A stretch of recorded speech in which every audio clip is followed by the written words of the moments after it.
जिस समय रावण ने सुना कि बंदरों ने समुद्र को बांध दिया है, रावण व्याकुल हो गया। एक मुंह से बोलने वाला रावण 10-10 मुंह से एक साथ बोल पड़ा। तुलसीदास जी महाराज का दृश्य काव्य देखिए, 10 मुंह से रावण 10 शब्द बोल रहा है पानी का।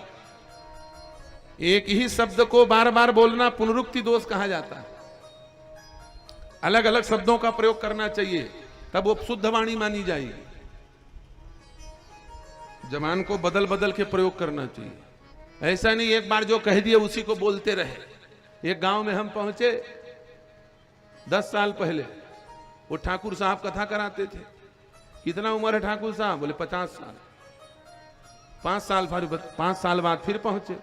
कितना उम्र हो गया ठाकुर साहब? बोले 50 साल। 5 साल बाद फिर पहुंचे। कितना उम्र हो गया ठाकुर साहब? बोले 5 साल।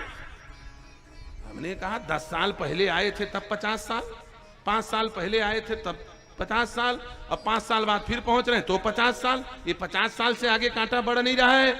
उसने कहा, बोले महाराज हम ठाकुर हैं, मर जाएंगे लेकिन अपनी जवान नहीं बदलेंगे। 50 साल माने 50 साल, भले मैं मर जाऊं 100 साल के हो गए, 50 ले ऊपर 51 नहीं हो है कि नहीं?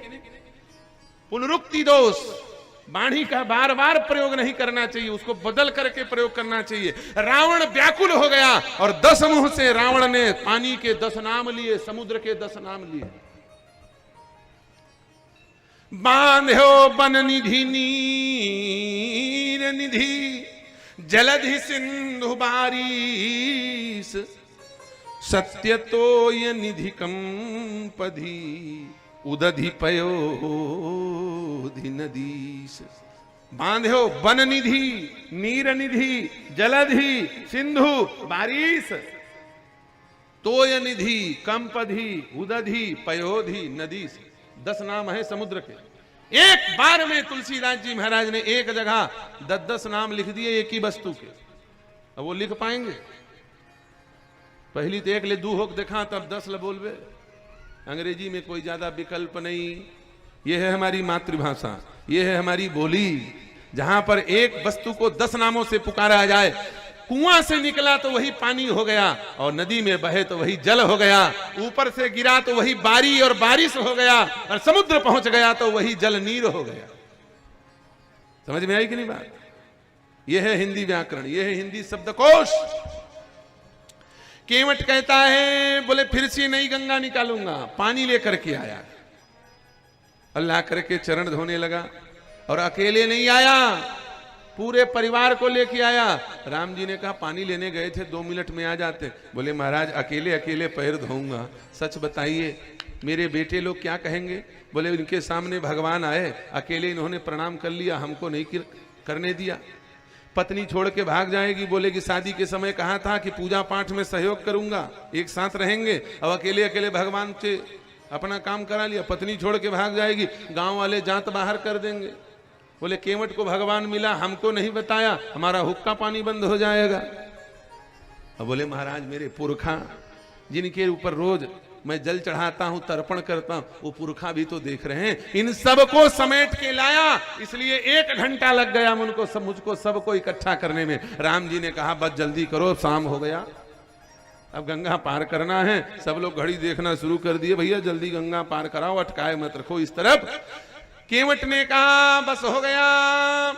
केवट राम रजाय सुपावा, पानी कठोता भर लियावा।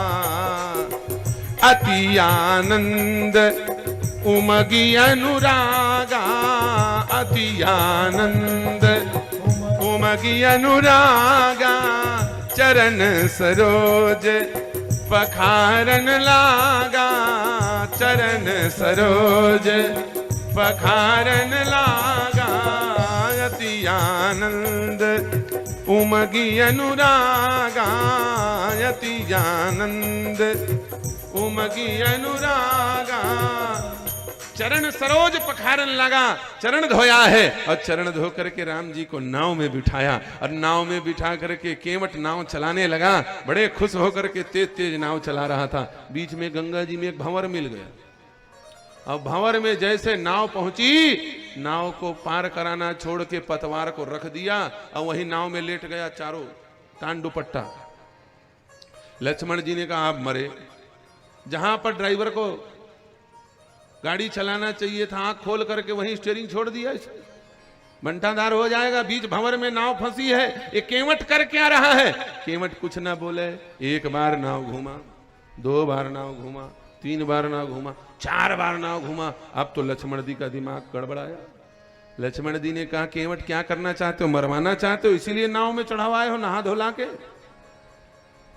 केवट ने कहा काहे टेंशन लेते हो आप, अभी तो 4 ही बार हुआ है ना, थोड़ा और हो जाने दो। और केवट तान के सो गया और सोए सोए गाना गाने लगा। और नाव घूम रहा है भंवर में फंसे फंसे, और केवट गाना गा रहा है।